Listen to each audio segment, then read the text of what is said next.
sabbatical year started January 2nd. I left Magadan the 6th.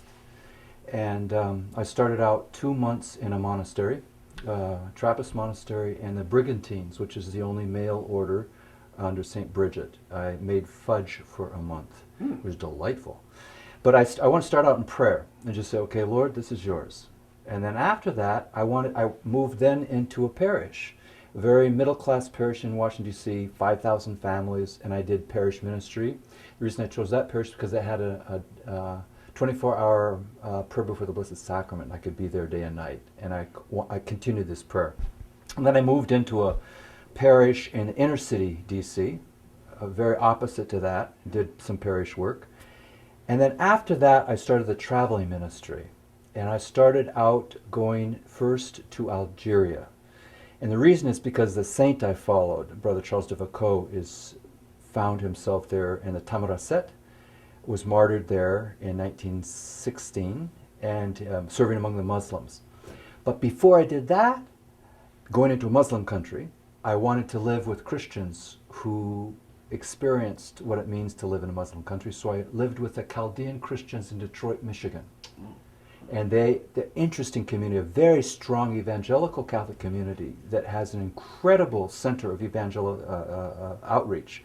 And I lived with them and talked about that. And you know the struggle with Christians in a Muslim country right now. I understood it so much better after that. You planned this. Yeah. You wanted to live with the Christians who had lived with Muslims first. Yeah. So I would have a sense of what it means to be a Christian in a Muslim country. Algeria, of course, is a little more moderate country than Iraq right now, and so there is a Christian community that's much less, would say, struggling much less than it would be in Iraq at this time. So how did that, maybe we could just focus on that for a second. How did that time prepare you? And what did you glean? Was it productive in terms of preparing you? I think it was. First of all, I think most of these Chaldeans had family members that were either martyred or had immigrated from Iraq. The community has shrunk from 1,500,000 to about 600,000. And so you have a sense of the urgency of their life as Christians in the country. The other side, you saw the vitality of their faith. And so for me, it kind of prepared me to say how to live in a country as a Christian. Their image, which was far from mine. I have a much more moderate image of what it means to be a Christian in a Muslim country. In fact, I have no image. Yeah. I didn't have a Muslim friend growing up. I didn't know what a mosque was. Just the last 10 years, think about it. Al-Qaeda, jihad, those are words I never knew.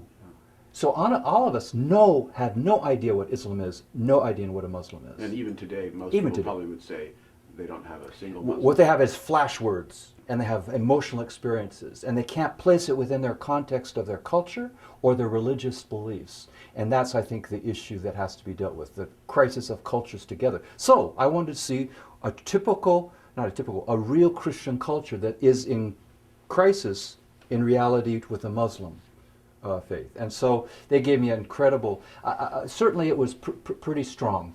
Their views were pretty strong. And so it prepared me some. Going to Algeria, I went to Algiers first and then took a... When did you arrive? In October.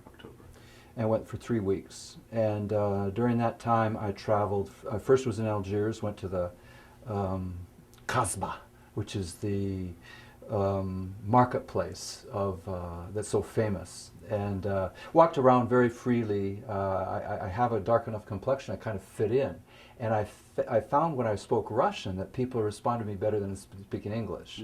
So they have a kind of a Russian connection. Did you wear your habit? No, I was asked not to. And any Why? Christian symbols would be...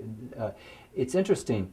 I was with the Sisters of Mother Teresa and celebrated Mass for them a couple times, and they wear their habit openly. And their experience is much more positive because the French influence in Algiers before the Revolution and for the 90s was a French colony.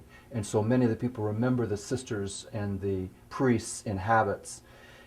After the Revolution in 96, it became very dangerous to be Christian. And that's when the monks were martyred in '96, the Tiberine monks, the monastery that I visited. And so now I don't feel it's dangerous, but I think there's a habit of not wearing the habit. There's a habit of not wearing the Christian symbols. If I would go back there, I'd wear it this time. First time I didn't, be out of the bequest of the Little Brothers of Jesus. They said, don't wear it. Then I flew down to Tamaracet, and I was there where Brother Charles was martyred. And then I took then a tremendous guide, Levin, and his driver, Mohammed, and we drove to the Askram, which is the 9,000-foot plateau in the high Sahara Desert where Brother Charles Pustinja was, his hermitage, and I prayed there.